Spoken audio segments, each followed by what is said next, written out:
Assalamualaikum warahmatullahi wabarakatuh. Salam seni, salam budaya. Semangat malam semuanya. Nahmaduhu wa nasta'inu wa nastaghfiru wa na'udzu min syururi anfusina wa min sayyiati a'malina. May yahdihillahu fala mudilla lahu wa may yudlil fala hadiya lahu. Asyhadu an la ilaha illallah wa asyhadu anna Muhammadar Rasulullah. Allahumma shalli wa sallim wa barik ala sayyidina Muhammadin wa ala ali sayyidina Muhammad. Amma ba'du. Syukur alhamdulillah Sanggar Pasir masih eksis, masih ada dengan mewujudkan estafetnya. Ini salah satu pijakan kalau estafet itu ada acaranya. Namanya, gak tahu ini diskusi. Kita nanti ngobrol bareng ya, apa itu ketupat? Kenapa kok dikatakan kupat? Awal mulanya dari mana kok tiba-tiba ujuk-ujuk itu kupat? Dan saya punya keyakinan hari ini kita sebagai pemuda itu menjadi orang yang konsumen, bukan orang yang membuat kupat. Bukan orang yang memasak kupat, tapi penikmat makanan kupat. Lontongnya bukan janurnya. Apalagi 10 tahun lagi itu kupat ini akan hilang. Kupat ini akan hilang. Karena generasi tak lihat itu beberapa yang masa itu orang yang kelahirannya di bawah tahun 80. Itu kalau bikin ketupat itu tahu porsinya, tahu hitungannya. Misalnya mengisi beras di dalam kupat itu nek sampean mungkin diisi full. Iya apa enggak? Atau kira-kira? Saya tanya, ngecek ya, ini ngecek aja. Sampean itu kalau masak kupat itu berapa jam? 4 jam setengah sampai 4. Yang mempraktekkan Mas sampean? Enggak kan? Perapian. Siapa yang masak ketupat malam ini? Yang pernah kemarin 2 hari yang lalu. Reseptor, boten perapian. Sampean masak? Boten kan konsumen kan? Saya masak loh, Pak. Masya Allah. Ada masalah. Ya gitu. Sampean masak? Yang laki-laki masak. Kalau bikin mungkin ya, tapi kalau sampai proses bikin ketupat mulai awal sampai akhir, sampai produk jadi. Saya tanya lagi, ketupatnya itu janurnya beli apa ngambil sendiri? Saya ngambil juga beli, Pak. Nah, ini kalau ini praktisi murni. Jadi begini, orang yang mengambil yang pertama dia itu bisa menjadi pedagang dan bisa orang yang bikin ketupat.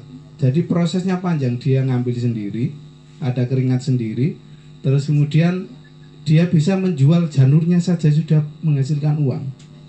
Kalau produksinya naik lagi menjadi bahan baku namanya ketupat, dia otomatis bisa menjual ketupat yang belum jadi, yang masih belum isi beras itu, bisa dijual di pasar.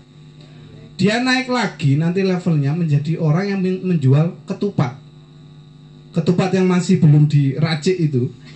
Yang level yang keempat, dia akan naik lagi di level bisa menyajikan ketupat dalam piring dengan macam-macam penyajian. Bisa pakai rujak, bisa pakai lodeh, bisa pakai soto, bisa macam-macam. Nah, kita menjadi generasi yang terakhir, pokoknya tinggal mangan enak Pak. Begitu juga berkesenian, kita itu nanti akan melewati tahapan ini. Kalau seorang yang proses mulai awal mengambil janur itu naik cematan misalnya gitu, atau naik pohon kelapa, itu dia otomatis akan merasakan nikmatnya yang sangat banyak. Bahkan kalau dijadikan nilai komersil, dia akan menjadi seorang yang punya banyak pengalaman proses yang panjang, gak menjadi penikmat yang terakhir, menjadi konsumen. Orangnya, pelakunya akan menjadi seorang produsen, distributor, dan pedagang lah kasarannya gitu. Dan juga penikmat, iso ngicipi kupate dhewe itu. Itu baru di tahap proses menghasilkan ketupat sampai punya nilai jual. Saya mengamati di generasi kita hari ini itu tidak mau menikmati proses tapi menikmati hasil proses. Itu bisa kita ambil dari nilai ketupat saja. Kalau makna filosofinya ketupat, kita melihat satu lembar dalam bentuk poster. Saya dapat kiriman NU PCNU Gresik itu sudah ada, misalnya Janur itu ada datangnya Cahaya atau Janur itu, ada Jatining Nur itu kalau bahasa Pak Damarjati Supadjar itu almarhum, beliau guru besar filsafat UGM. Saya pernah duduk satu meja sama beliau. Orang Jawa itu punya kebiasaan gaduisme atau memaknai setelah bendanya itu ada kemudian dimaknani.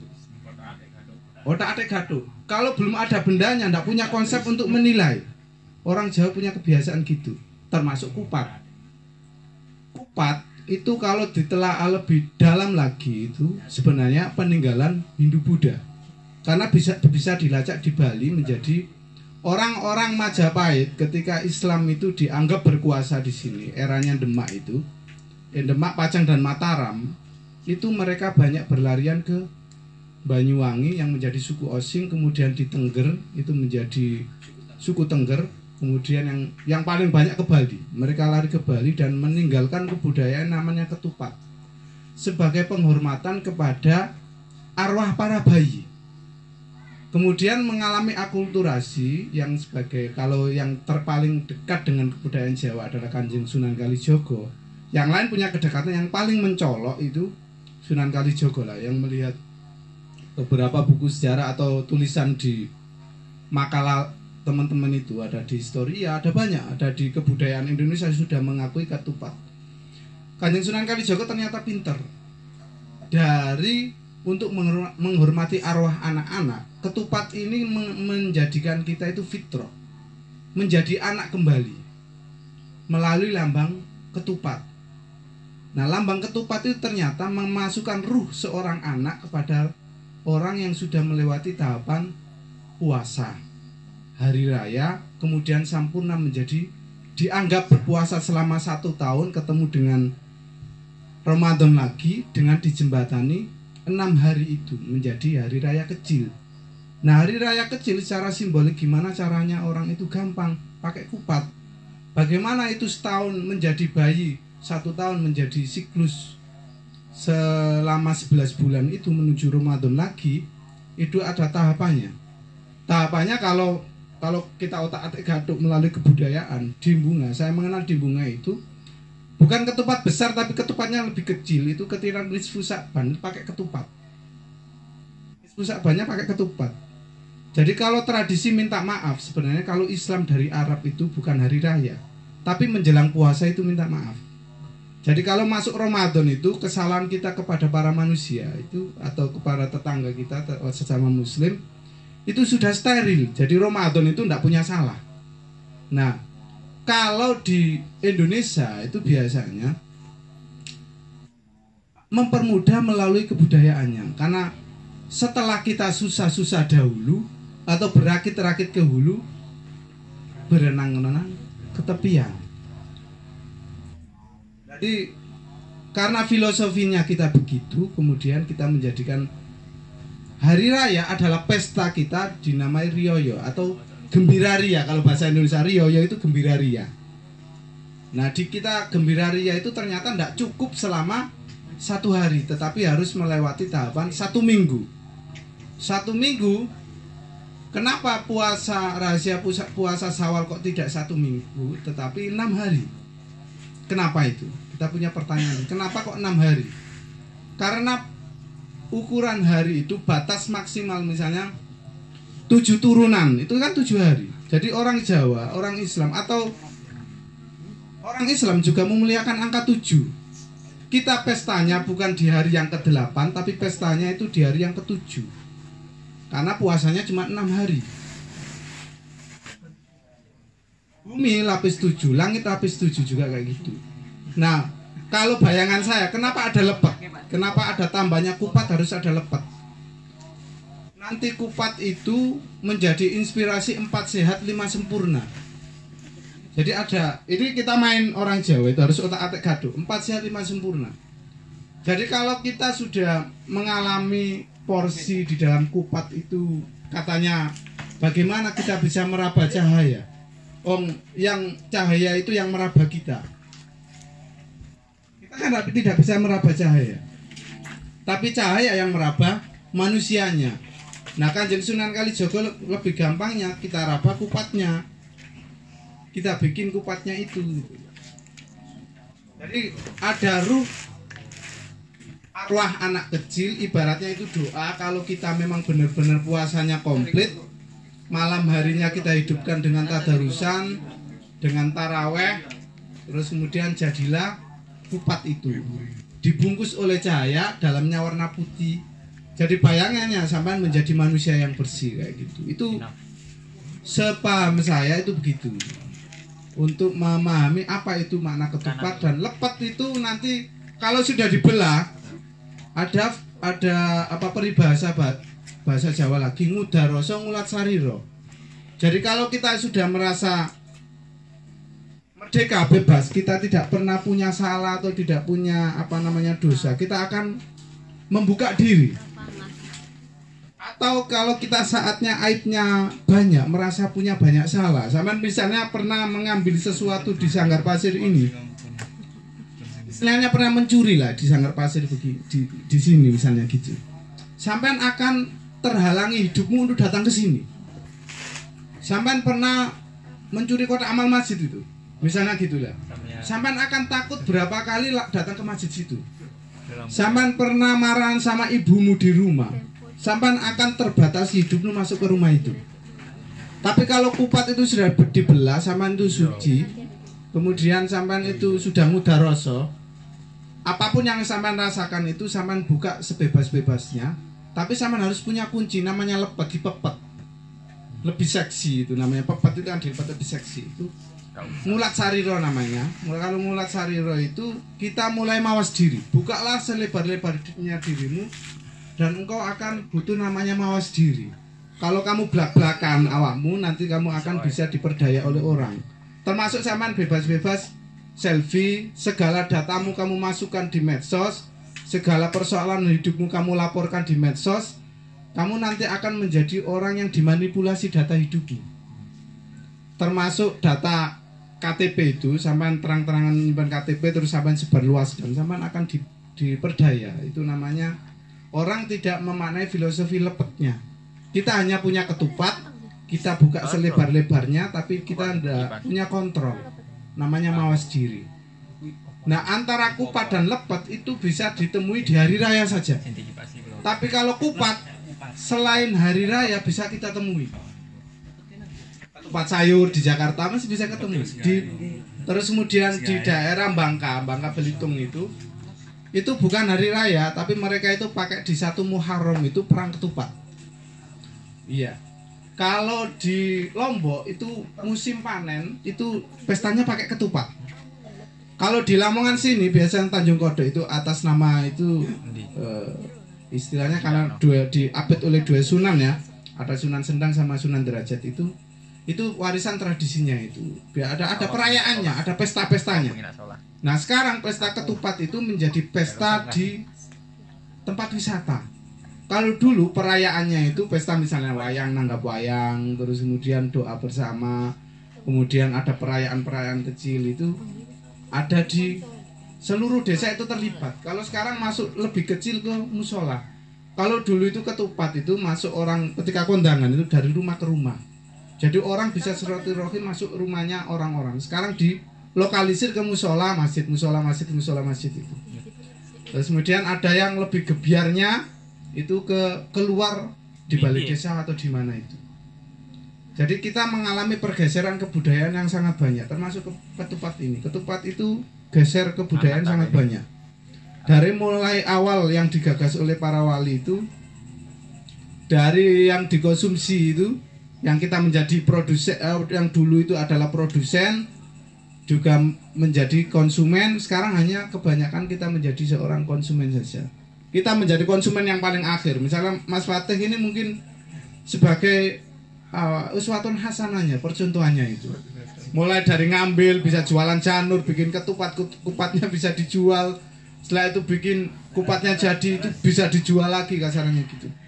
Promosi. Ya. Terima kasih. Hubungi. Kita butuh ikonik untuk masuk ke situ.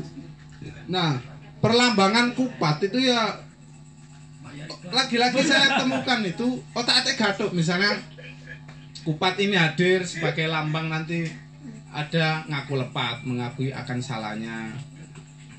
Itu banyak itu, sampean buka di medsos itu gertak-gertak itu. Sangat banyak sekali. Oh, saya sebelum masuk sini tak pelajari. Oh, ini sudah ada ini. Nah, kan misalnya di graf dia nulis di Anal Malai itu juga kayak gitu. Nah, itu sudah menyebar itu semua deh. Dan hampir orang memaknai sama. Tapi kalau kita dari sini mengambil sisi yang lain, misalnya Kanjeng Sunan Kalijogo kok menjadikan itu kupat, bukan ngaku lepatnya, tapi ruh dari tradisi, bukan Bali, tradisi Hindu Buddha, ruh anak-anak itu, kalau anak-anak kan suci dari dosa itu. Nah itu dimasukkan ke ruhnya situ. Tapi kalau orang sekarang yang otak-atik Gathuk itu yang kita banyak jumpai di medsos, itu rata-rata begitu. Tapi kita harus berusaha memanai yang lebih dari situ. Misalnya ruh anak-anak itu. Atau 4 sehat 5 sempurna. Berarti kupat dan lepet itu adalah inspirasi dari orang-orang modern menemukan 4 sehat 5 sempurna yang diwujudkan dari ada makanan pokok itu nasi, buah-buahan, yang terakhir susu. Nah ternyata itu inspirasinya kalau bayangan saya dari ketupat sama lepet itu 2 tapi 1 gitu. Jadi antara lepet dan kupat dan lepet itu 1. Kalau kita kan ngomong kupat saja, kupat ada di mana-mana, tapi kupat dan lepet itu hanya ditemui di hari raya. Dan misalnya kalau tahun ini kita hanya ngobrol, tahun depan kita tradisikan menjadi perayaan ketupat. Misalnya menjadi gunungan ketupat. Itu akan lebih menarik. Terus ada arah-arahan apa lah gitu. Misalnya kalau di Tanjung Kodok itu ada jaran jinggo, ada macam-macam. Di sini kita pesta lagi kalau tahun depan kita menjadi festival ketupat. Kalau sekarang kita diskusi menghasilkan konsep bagaimana ketupat itu bukan hanya melulu simbolik kebendaan. Misalnya kalau saya sebagai seorang akademisi, ketupat itu adalah seni rupa 3 dimensi. Seni rupa 3 dimensi yang memiliki nilai simbolik yang sudah mengalami teks, konteks, kontekstualisasi dan kontekstual. Itu sudah masuk semua dan itu sudah menjadi tradisi kebiasaan dari generasi ke generasi. Akarnya dari Hindu Buddha. Hindu Buddha diakulturasi di abad 15, berdirinya kerajaan Demak itu.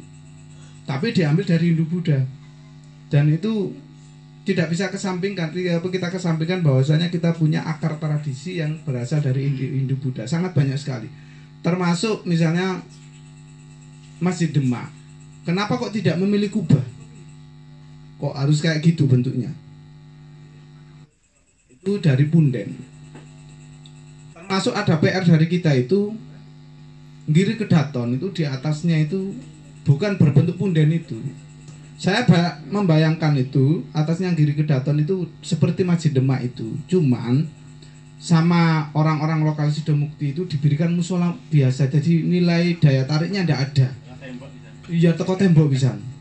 Nyungkan-nyungkan. Bahkan kalau misalnya ke Mantren Asmoro Kondi di sana itu bangunannya bagus kan. Tapi Giri Kedaton enggak. Kalau makam Giri bagus, tapi Giri Kedaton enggak. Itu kerajaan Islam pertama sebelum Demak situ. Dan diakui oleh Majapahit. Jadi kerajaan Islam pertama, mohon maaf ini melompat dari dulu biar mumpung kesempatan. Giri Kedaton, kita hidup di kerajaan Islam pertama itu ada di Giri Kedaton. Masa keemasan di Sunan Praben, penyebaran seluruh kerajaan Nusantara itu masuk ke situ. Ternate Tidore Sulawesi itu sowannya ke situ.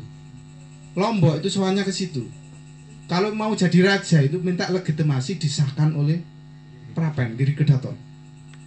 Nah, setelah berdirinya Kesultanan Mataram Islam itu kita dihilangkan. Giri Kedaton sudah tidak punya legitimasi untuk mensahkan raja-raja Nusantara. Bukan hanya Jawa. Karena seluruh santrinya Kanjeng Sunan Giri itu menguasai sampai keturunannya itu yang Singapura itu keturunan dari Giri. Dari pihak perempuan. Puncaknya nanti ini sekilas ya biar apa namanya itu. Kita memang ngomong ketupat tapi kita orang Gresik gitu. di Gresik itu menjadi pusat sentralnya penyebaran seluruh Islam yang ada di Nusantara. Banyak jarang orang memperbincangkan itu. Cikal bakalnya dari Ampel, kemudian puncaknya di Giri. Kerajaannya itu ada 3. 1 tanpa kerajaan namanya Sunan Bonang. Kalau Demak itu yang terkenal malah yang paling lapis bawah. Istilahnya yang paling mendunia, yang paling kita kenal sekarang Demak itu belakangan.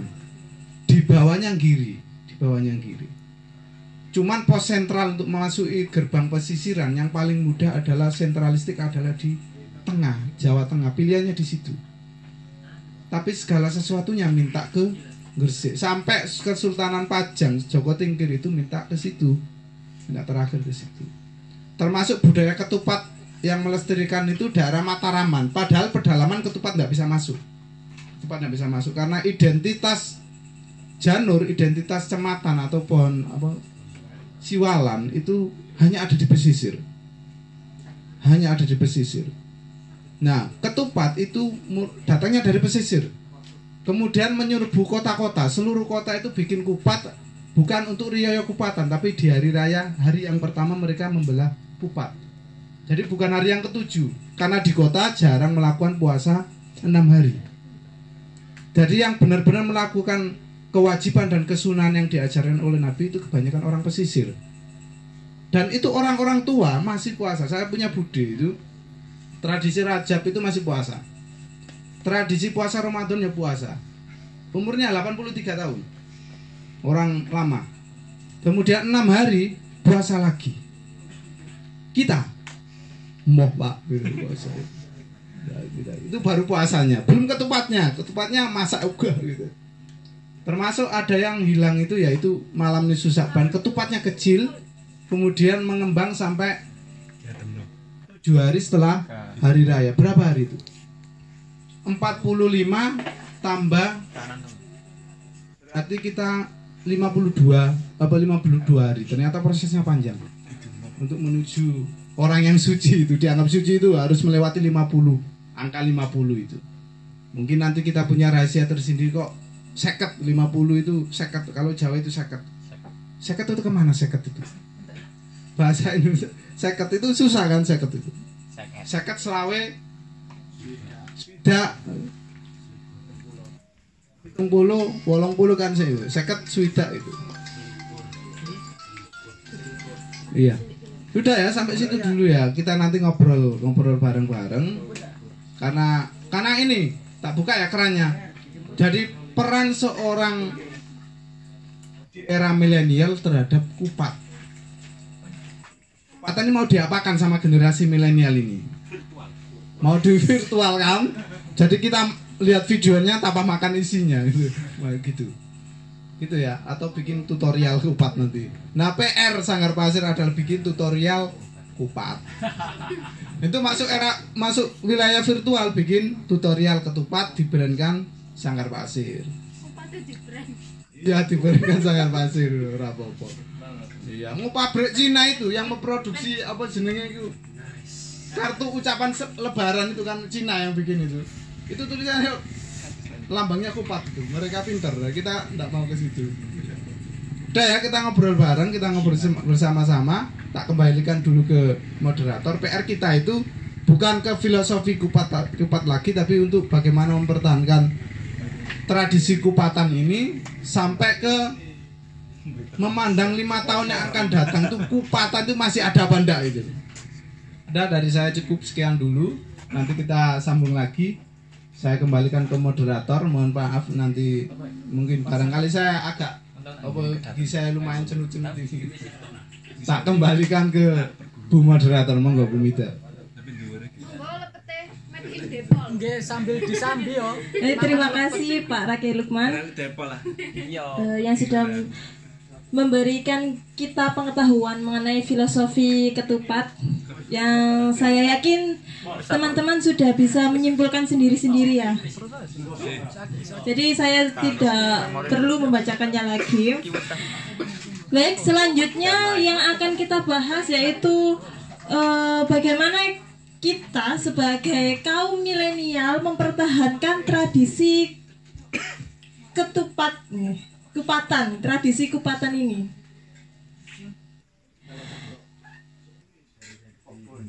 Nah, itu yang akan kita bahas.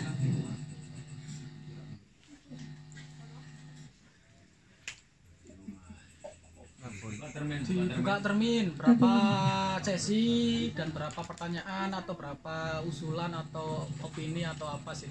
Nah, tergantung moderator. Oke. Selanjutnya kami buka bab piro ya? Termin pertama ya? Karepe sampean. Ngobrol santai. Iya, santai. Ngobrol santai. Kalau mungkin ada yang mau menanyakan atau mau menanggapi yang disampaikan oleh Pak Rake Lukman, kami persilahkan.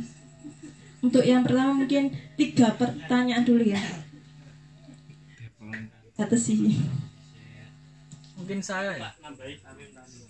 Siapa sih? Ayo. Ayo. Gus Deni. Sangkar saya. Taudin. Audin. Wis mek kono mek. Setor formal penapan bosen itu Mbak. Aku saksi ya, di hari ini kau. Iya, kamu.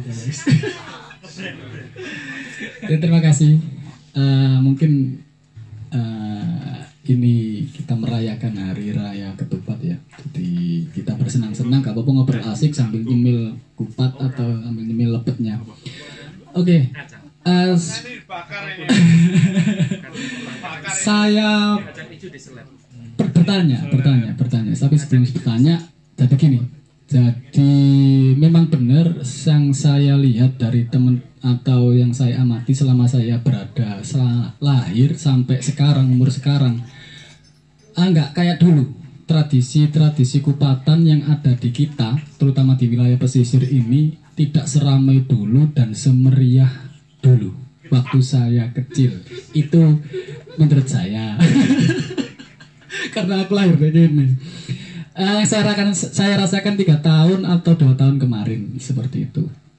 Dan mungkin banyak perubahan-perubahan yang memang lebih ke modern atau modernasi bahasa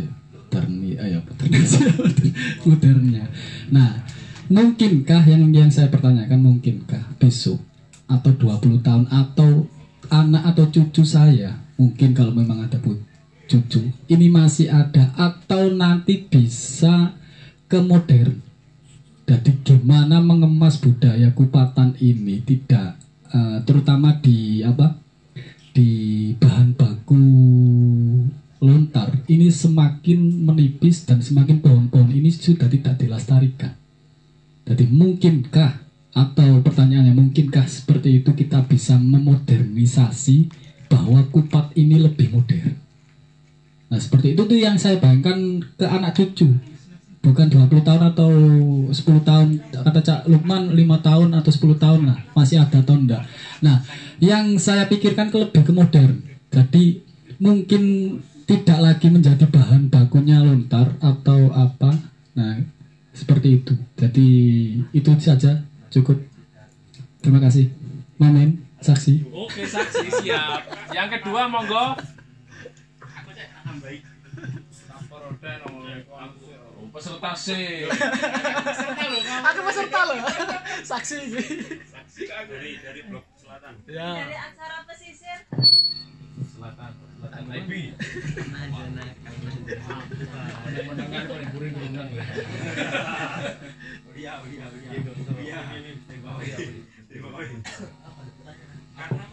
Ya pernyataan. Aku yang suwen. Tes, assalamualaikum. Ini tes. Mungkin santai ya dong, jongkok santai gini. Aduh Pak Lukman, ini saya penasaran dengan tadi yang cerita balik mana mengurik apa ya tentang itu loh apa bayi, filosofi bayi itu ruh. Nah, tapi di sisi lain ada juga yang menyatakan bahwa itu adalah penghormatan kepada Dewi Sri. Nah, itu apa bentuknya? Misalnya fungsi atau itunya seperti apa gitu ya. Kemudian yang kedua adalah karakter sendiri daripada bahan baku kupat ini. Kalau yang kita tahu, kayaknya janur ini hanya ada di wilayah Pantura. Entah itu memang karena di sini banyak pohon ental atau cematan itu, siwalan, atau memang itu juga berpengaruh pada karakteristik makanannya orang pesisiran yang memang terkenal kuat bahasanya. Jadi coba-coba mungkin gawene karo daun klopo. Kan rotok lemes sih Pak ya. Beda karo wong kene, makanya kaku-kaku, sangar-sangar. Mungkin ono enggak hubungan itu gitu loh. Bene ono kan engko sangar dewe-dewe iki keturunane. Iya. Iku saya 2 pertanyaan itu ya. Yang ketiga siapa lagi? Hah? Ya. Saya lagi gak apa-apa. Ayo, yang lain.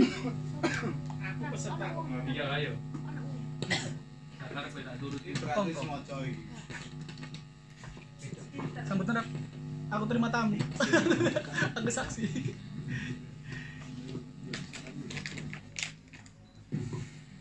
Pak, mati. Saya nggak mau tanya kok, saya mau baca puisi. Bismillahirrahmanirrahim. Saya mau baca puisi. Judulnya Kupat Lebat. Ini puisi saya tulis ketika saya bikin rencana mau bikin antologi puisi berjudul Serat Sesaji Suci Satu Suro. Karena nanti akan ada perspektif yang berbeda, tak pikir. Sesi apresiasi kumuri, Pak. Kupat Lebat. Aku bersabda pada para malaikat akan kuciptakan kekasihku yang akan mengatur bumi. Sebab bumi telah sempurna. Telah pula kurajah dengan darah, kutumbali dengan tubuh balujan dan walujan. Bergetarlah hati para malaikat, selaksa gelisah menderanya, berdukat-dukat sangkal berkati-kati kenangan luka, atas segala kerusakan, atas darah, atas sengsara. Berdentam ragu menggelegar halilintar, pecah semesta dalam hiruk pikuk tanya. Tanyakan pada semesta, siapa yang mau ku ambil darinya untuk kujadikan bahan baku kekasihku. Kali ini tak ada yang beranjak. Semua terpaku dalam ketakutan. Sekali lagi semesta berguncang. Tanyakan pada bumi, apakah bersedia bumi yang selalu menerima apapun, kali ini pun bersedia diambil darinya untuk dijadikan adonan mencipta manusia. Aku ciptakan Adam tanpa bapak, sebab ia yang akan menjadi bapak dari semua manusia. Aku ajarkan padanya semua nama-nama. Aku ciptakan Hawa tanpa ibu, sebab dia yang akan jadi ibu dari semua manusia. Semesta bersujudlah padanya atas perintahku. Hingga saat yang kupastikan kau akan mengatur bumi, aku tuliskan juga segala rasamu, hasrat dan syahwatmu atas keabadian, kehendakmu untuk terus berdiam di surgaku hingga lupa akan tujuan penciptaanmu. Aku tuliskan juga takdirmu. Aku tahu, karena cintaku, kuizinkan kau berangkul duka berpeluk nestapa, sebab untuk kembali padaku, kau harus jadi hambaku yang sempurna. Demikianlah asal semua kisah bermula. Terima kasih. Itu puisi yang saya saring dari Wejangnya Sastra Jendela ini ketika diwedar oleh guru saya, bahwa makna kupat dan lepat dalam sesaji satu surah itu adalah Adam dan Hawa. Yang kupat itu perempuan karena isine ngono, terus yang lepat itu laki-laki, bisa menyimpulkan kalau ditarik ke lebih belakang itu ada lingga dan yoni. Itu bagian dari persepsi yang lain ya. Terus perkembangannya nanti ya seperti yang diuraikan Cak Lukman lagi. Cuman saya juga memberikan itu tadi, menyampaikan mungkin perspektif ini yang kadang tidak dimanai orang bahwa kupat dan lebat itu adalah sebenarnya kita manusia. Dituliskan semua takdir-takdirnya, semua nama-namanya dan lain-lain. Itu saja. Langsung lah, Bu.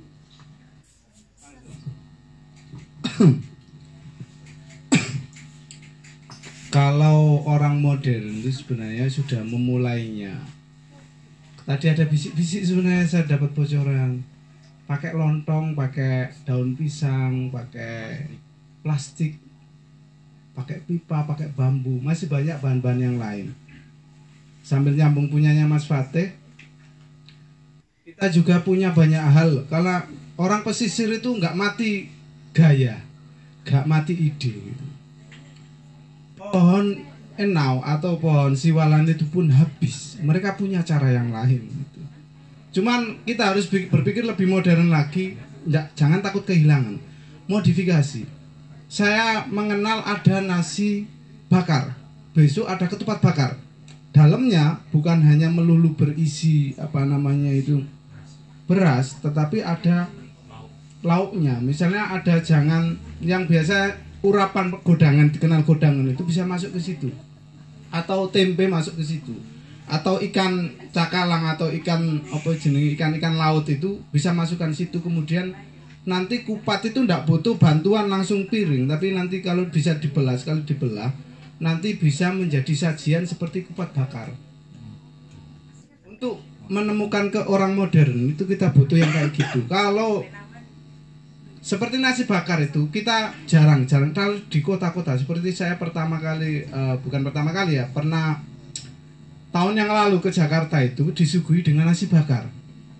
Loh, kenapa kita tidak bisa bikin kayak gitu? Itu nasi bakar di kota-kota besar malah bikin nasi bakar yang mana nasi itu tidak butuh namanya panci, tidak butuh apa, nasi plus di situ sudah ada lauknya. Dan biasanya agak pedes, agak nasi bakar mercon dikai lombok sing akeh. Nah, orang modern itu butuh disajikan yang aneh-aneh. Bahkan di dalam ketupat bisa masuk sosis atau Kentucky gitu. Model-model kayak gitu masuk ke situ. Jadi sajiannya lebih praksis karena kita manusia sekarang itu butuh yang praksis gitu. Itu Mas Udin. Jadi kita itu nggak mati gaya, nggak mati cara, nggak mati ide. Itu hebatnya orang Indonesia. Dibuntu berapa kali, misalnya ada pandemi dan saya mulai beberapa kali itu status itu nggak pengen ngomong kata corona dan pandemi. Di otak saya pengen saya melatih ke diri saya sendiri itu pandemi nggak ada, corona nggak ada. Kalau ada kebijakan pemerintah masker ya maskeran wae. Kalau disuruh cuci tangan saja. Tapi corona dan pandemi bagi saya nggak ada. Karena mindset otak kita itu sudah dicuci dengan kata pandemi dan corona. Jadi wiritan kita corona, pandemi, corona, pandemi. Bahkan pemerintah atau orang seluruh dunia itu sudah ngomong tentang itu. Nah, otak kita sekarang hilangkan kata corona dan pandemi. Kita ngomong kalau sekarang kupat ya, kupat saja. Kupat, lepat. Karena saya sebelum Yai Agus itu meninggal dunia, beliau pernah membuka teori kuantum. Jadi kalau pengen melawan corona itu dengan suara yang kenceng dan keras. Meskipun cok misalnya dengan keras itu bisa menghilangkan corona. Karena kuantum itu naiknya ke atas bukan turun ke bawah. Kalau teori fisika yang normal itu kalau apel turun ke bawah. Kalau kuantum enggak, naiknya ke atas. Jadi itu lebih kecil daripada corona dan pandemi. Jadi sebelum beliau meninggal itu pernah sempat berbicara tentang itu. Kemudian beliau juga sudah mulai bongkar-bongkar. Jadi ada proyek revolusi virtual melalui pandemi dan corona. Jadi ada revolusi. Sekarang kita nanti akan ketemu dengan uang kartal tidak laku lagi, pakai uang virtual. Itu proyek penghapusan batas negara. Kalau dengan konsep perang sudah tidak mungkin lagi, tidak memungkinkan. Konsepnya adalah wabah. Jadi konsepnya sudah berubah. Perubahannya agar orang bisa masuk total secara keseluruhan dengan HP itu bisa dimiliki oleh setiap orang. Itu harus dengan melalui revolusi virtual. Cuman revolusinya bertahap. berjalan selama 1,5 tahun sudah mulai jalan. Kalau perjalanan revolusi virtual ini, pandemi itu alat. Pandemi itu cara dan alat untuk menuju revolusi virtual. Kalau revolusi industri di abad 18, revolusi penghapusan kolonialisme itu 40 sampai 50 ke atas itu revolusi penghapusan kolonialisme, pembentukan negara-negara. Seperti Indonesia 45.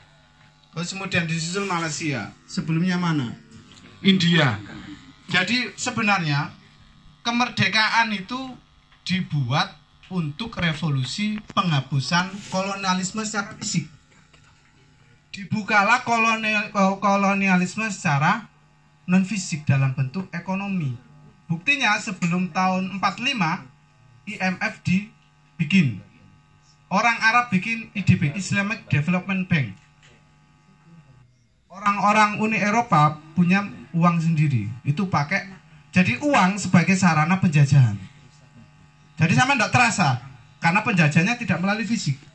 Sekarang revolusi pada tahap yang keempat atau kelima ini di era sekarang ini adalah revolusi virtual. Kupat, bagaimana cara Kupat ini masuk ke ranah revolusi virtual? Dan namanya revolusi itu pasti butuh korban. Kalau revolusinya belum selesai, harus dibikin sampling lagi seperti orang India. Kalau saya teliti orang India itu pusat tabung oksigen itu harus dihancurkan.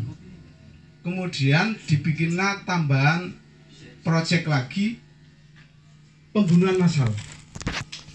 Untuk menguatkan revolusi virtual ini belum selesai dan belum tuntas. Karena seluruh orang dunia ini tidak sepakat. Belum sepakat adanya revolusi virtual. Kalau sampean revolusi sekarang itu sebenarnya revolusi Kupat. Revolusi Kupat itu masuk, bukan operasi Kupat ya, ke yang diadaptasi atau akulturasi yang dibuat Kanjeng Sunan Kalijogo itu kita disuruh menjadi anak-anak lagi. Seperti orang Bali yaitu penghormatan terhadap arwah anak melalui Kupat. Penghormatan terhadap hari raya kita melewati hari raya puasa, setelah kita puasa kemudian hari raya Idul Fitri kembali lagi menjadi orang yang suci melalui Kupat itu. Kalau Mas Denny benar, ada benarnya juga karena begini.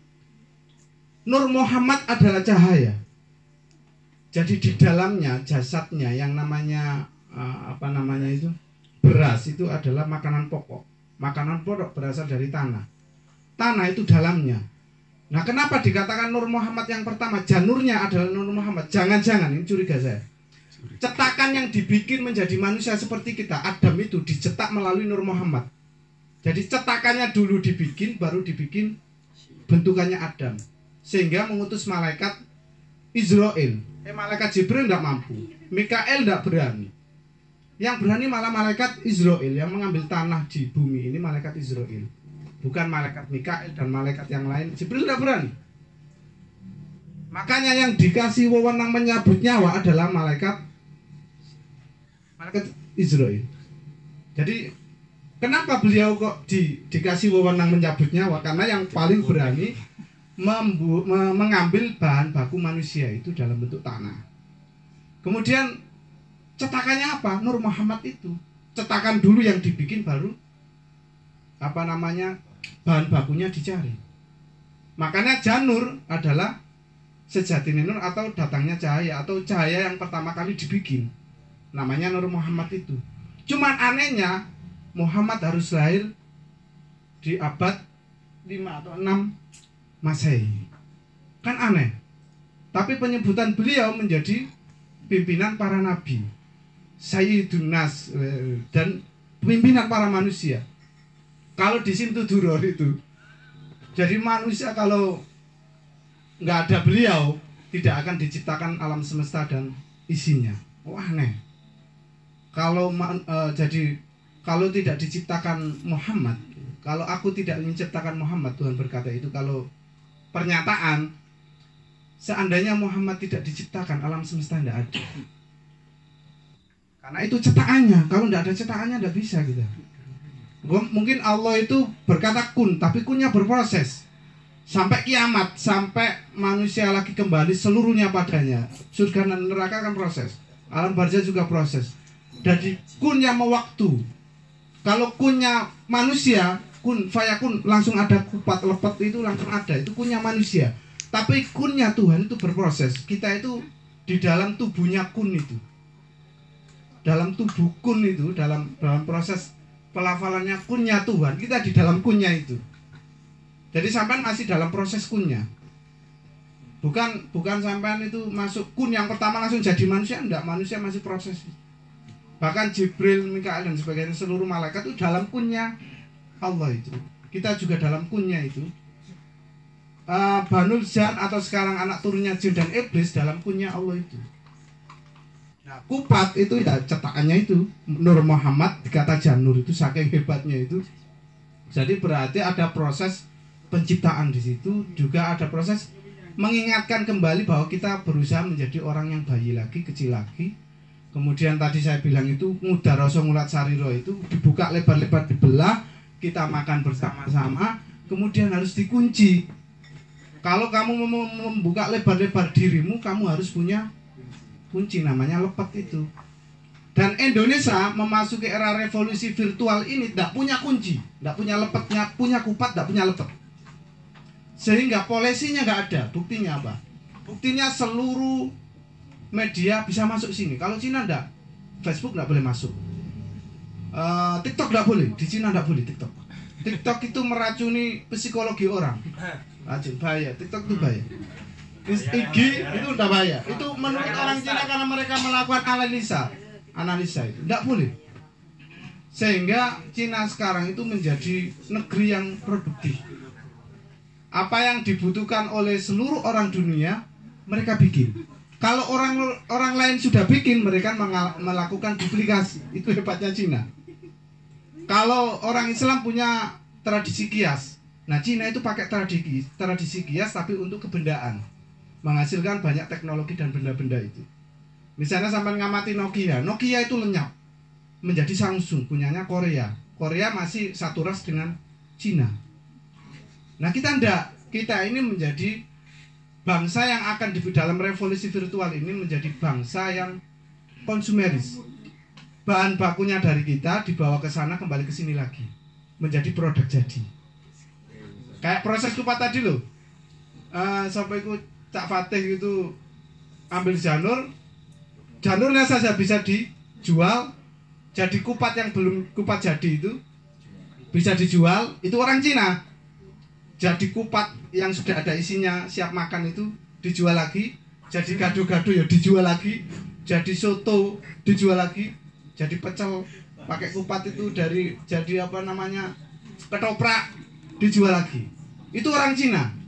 Nah kalau orang Indonesia, pokoknya kami puas dengan filosofi kupat saja.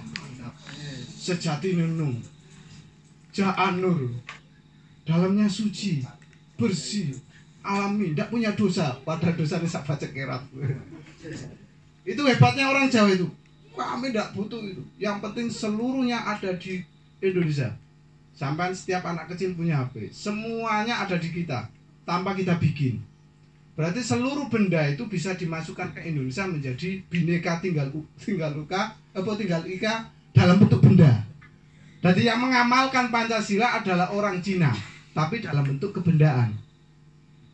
Berbeda-beda tetapi tetap satu juga, bisa dinikmati oleh satu orang. Setiap kita itu baju, kain dan sebagainya, HP dan sebagainya, ini Cina juga ini. Sound system Cina bisa. Indonesia kalau ada yang pintar bisa bikin TV apa, tidak boleh. Atas nama tidak punya merek, nggak bisa mendaftarkan ini, tidak sekolah. Ini sama tidak sekolah tidak bisa. Orang yang alami otodidak tidak laku, dia hidupnya tidak laku. Nah itu kita itu sudah dijajah melalui pendidikan akademik, sehingga engineers people kita tidak punya. Termasuk janur ini itu ciri khas pesisir itu kita dihilangkan nanti. Kita tidak boleh ketupat dalam bentuk ini, tidak boleh nanti. Kecuali mengalami modifikasi. Yang ada cuma ada nilai filosofisnya saja. Karena nilai filosofis kita puas. Kupat ada, kita maknai dengan otak-atik gaduk, kita selesai di situ. Tapi orang Cina ndak kupat iki diapakno iki.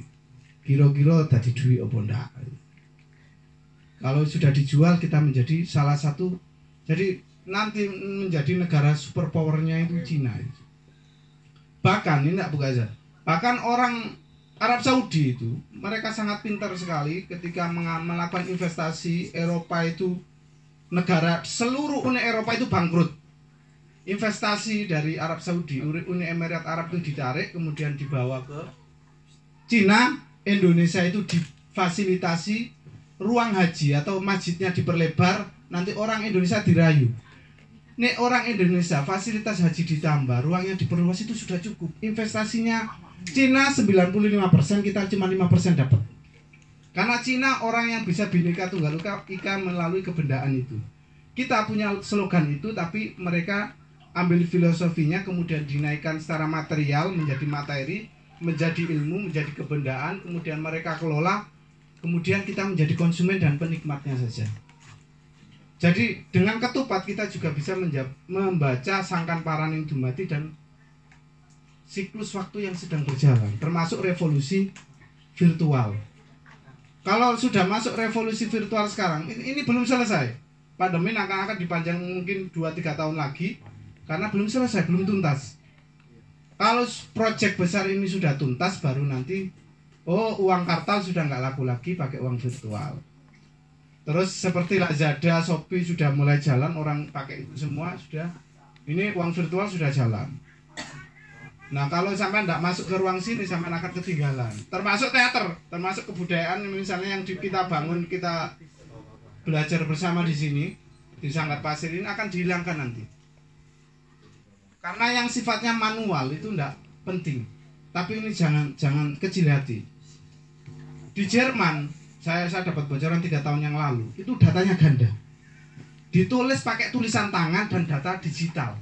Indonesia masukkan digital semua, data manualnya tidak punya. Sekarang masuk era digital semua, untuk menuju virtual itu, digital dan virtual ini. Karena digital dan virtual itu perangkat revolusi virtualnya sangat dekat. Mereka adalah sepasang suami istri. Digital dan virtual itu suami istri. Nah revolusinya, targetnya revolusi virtual. Termasuk ketupat mau dibawa kemana nanti, tinggal siapa ya nanti kemana itu. Karena susah, agak susah. Kita hanya bisa memanai tapi tidak bisa membawa ketupat ini kemana itu, kita nggak tahu bisa. Nah revolusi virtual sama, kalau bisa setiap hari itu lupakan kata corona dan pandemi, tidak ada itu. Di pikiranmu tidak ada. Kalau suruh masker, pakai saja.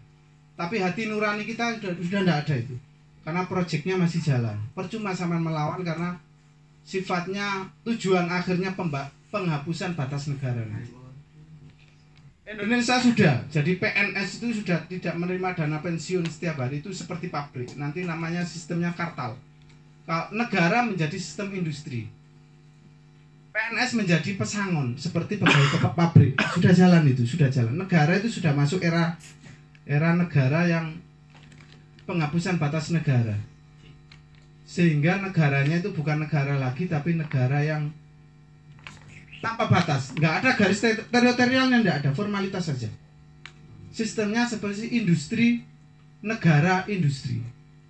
Jadi negaranya dibikin pabrik. Yang kerja itu seperti buruh, PNS itu adalah buruh. Apa pandang beberapa sistemnya kayak gitu. Sistemnya kayak gitu. Nah, kopat di mana dia nanti? Di dalam zaman yang seperti ini, revolusi virtual ini, ketupat dan lepet ditaruh di mana dia? Ditaruh di mana dia? Nah, sampai sebagai generasinya mau kemana kan ini? Tidak tahu ya, kita sama-sama kita meraba ke arah situ, itu bahan diskusi kita. Itu ya, Mas Wate ya. Dan Mas Udin, tanya di sebelah situ. Oh, monggo dilanjut yang lain ya. Monggo.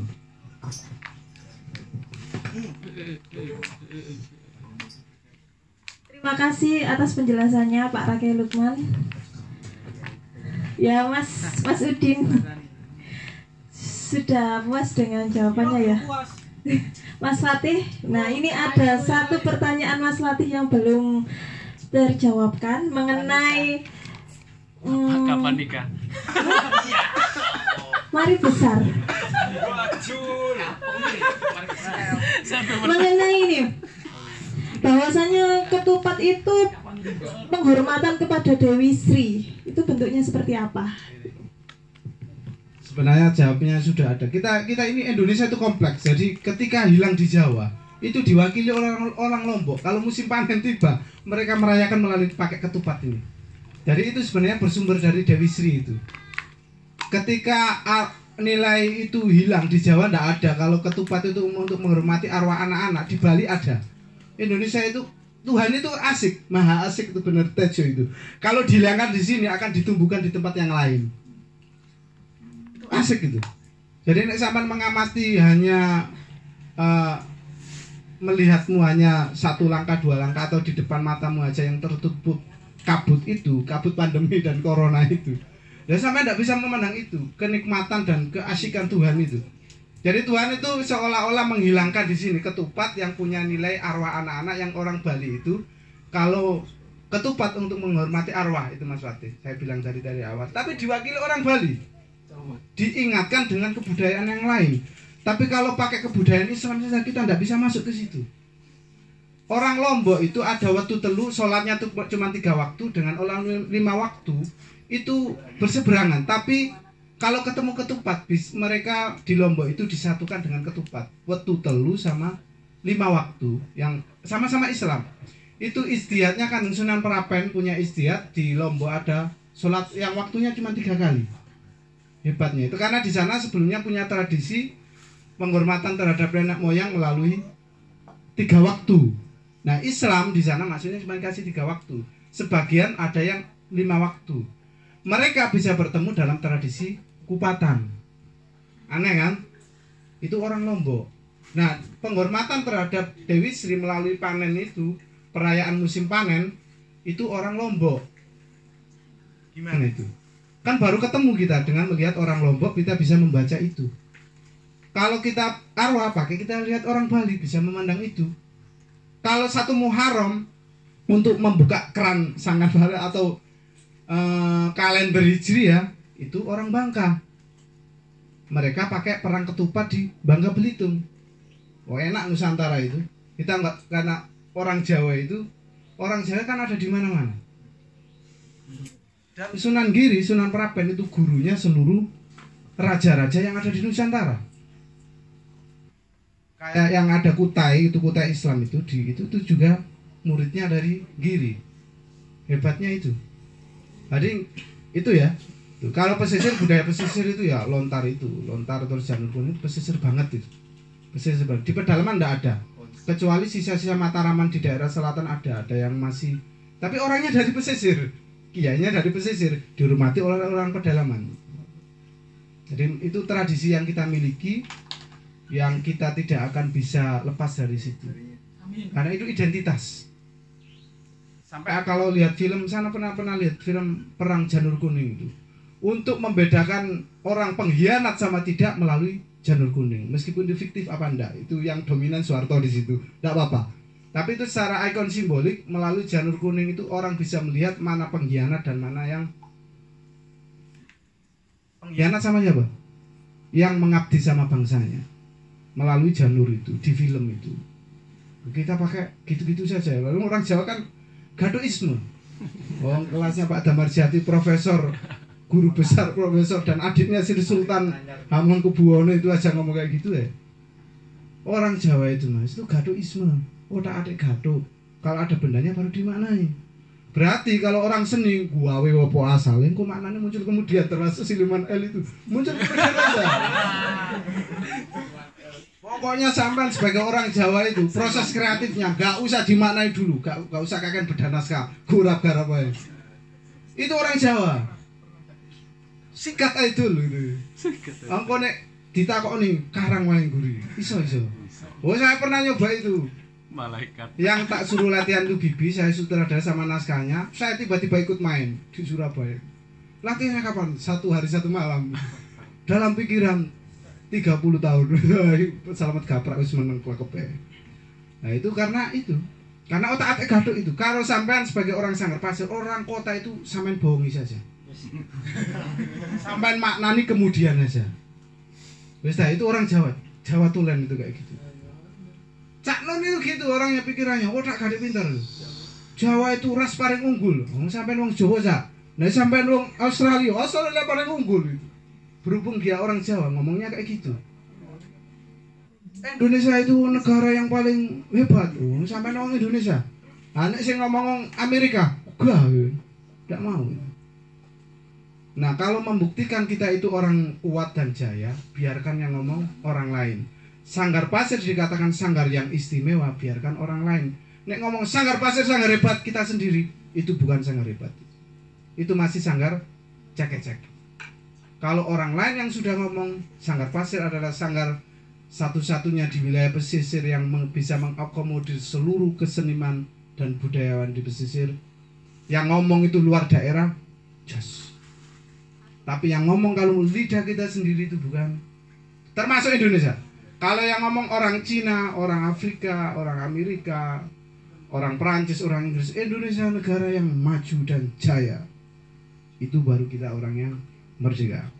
Kalau kita bisa melewati revolusi virtual ini, kita akan dikatakan oleh negara yang lain, wah itu negara tangguh. Ya kita itu tangguh. Nek kita ngomong desa tangguh, sing ngongkon Pak Kades dhewe, aparatur dhewe, iku ora tangguh. Etok-etok gawe laporan project gawe korupsine ben gampang. Negara juga kayak gitu. Uang tentara kayak gitu polisi kayak gitu. Sumbayangan masker itu bisa dimanipulasi. Sudah ya, aku nggak Pak militer pada datang. Belum ajur deh. Sudah ya, aku dibidik diunjali corona, bom corona modern ya. Sudah, dari saya cukup dulu. Sudah, aku sering guyu dewi kalau nggak apa-apa. Berarti baik, terima kasih Pak Rakel Lukman. Oke, sebelumnya saya mengucapkan selamat datang Pak Zudi, Pembina Komunitas Teater Sekolah Gresik. Kami mengucapkan minal aidin wal faizin, mohon maaf lahir dan batin.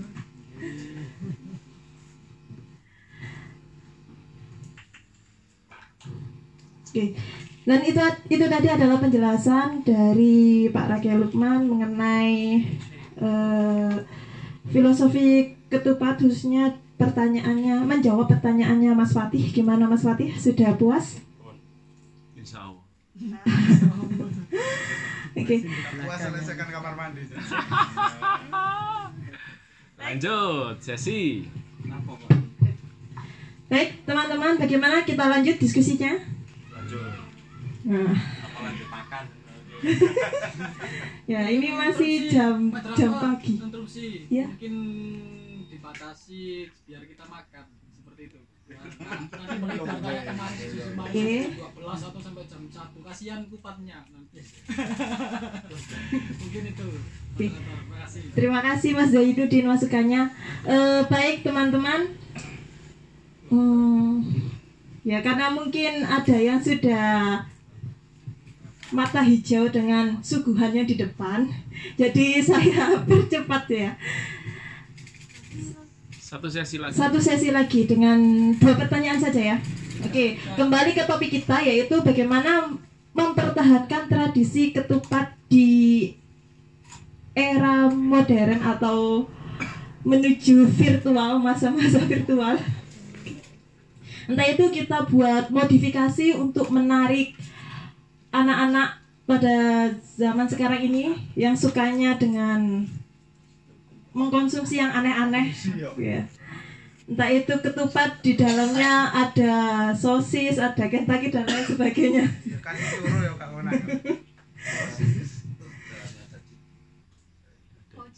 Mungkin ada yang mau menanggapi atau mau memberikan pertanyaan, kami persilahkan.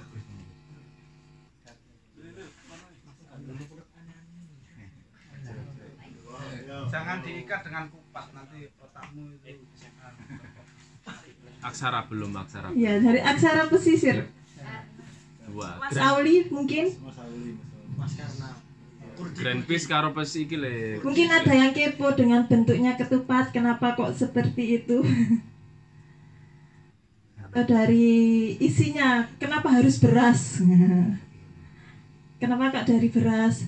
Atau mungkin ada yang mau ketupat dari telur buat yang lagi diet DEBM ya. Kenapa harus beras? Nah, mungkin kita bisa membicarakan filosofi beras. Mungkin ada yang kepo tentang itu dan lain sebagainya.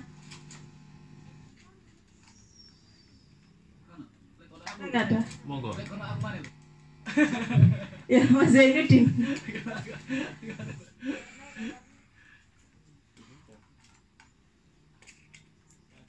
Sudah cukup? Anu Mbak, Diam-diaman. satu lagi ini. Oke, monggo. Kayaknya kan kita nanti akan berpikiran seperti ini kalau nggak salah. Kerepotan apa ya, tingkat kesulitan itu juga mempengaruhi wong-wong itu kepengen gawe apa ora. Jadi nek kita kan budaya instan lah, mie goreng tinggal cemplungno, masak air jadi.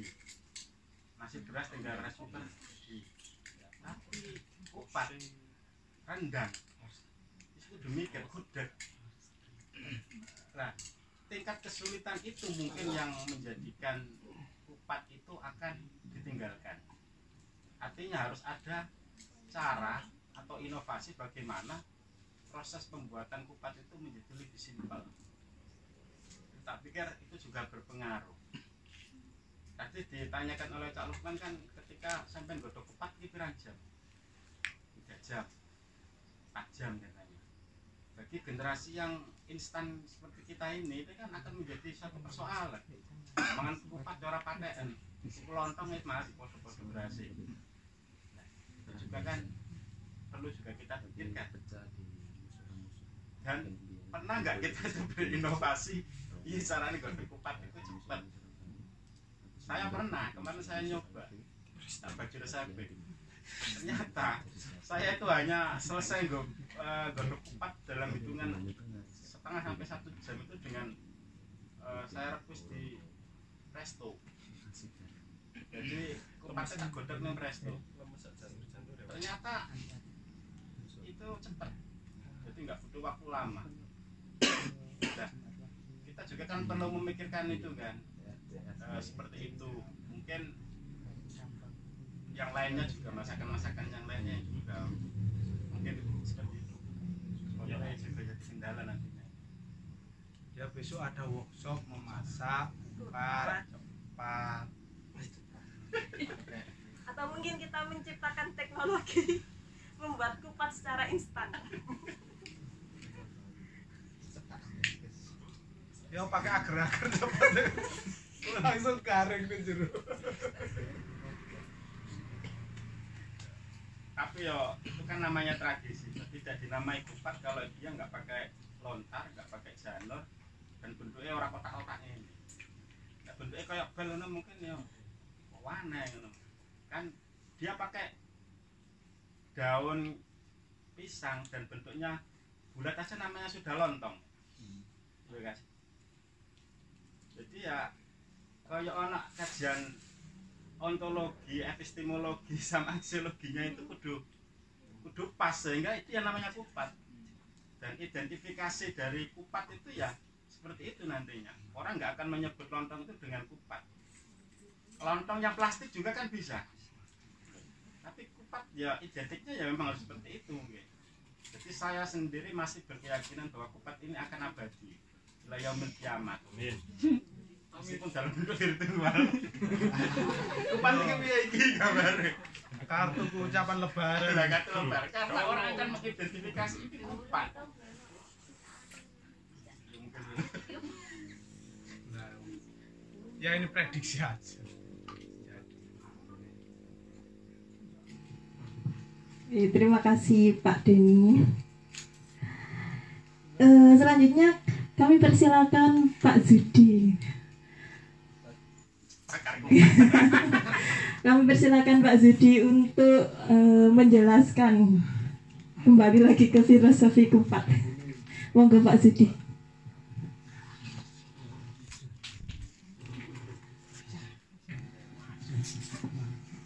Assalamualaikum warahmatullahi wabarakatuh. Sebelumnya matur suwun atas kesempatannya. Saya mohon maaf pada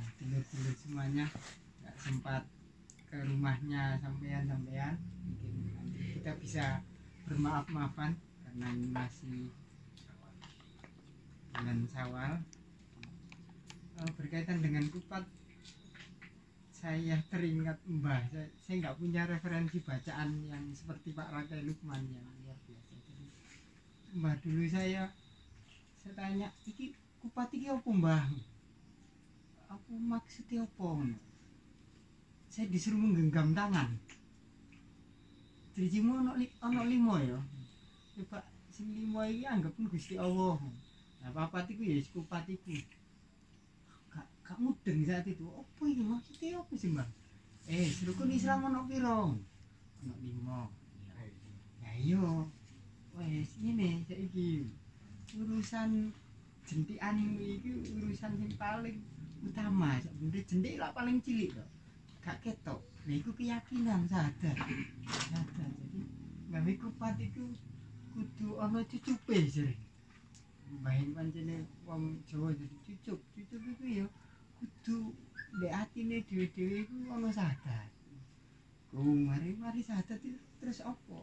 Ana apa? Salat iku lelakumu. Akeh wong iku ngomong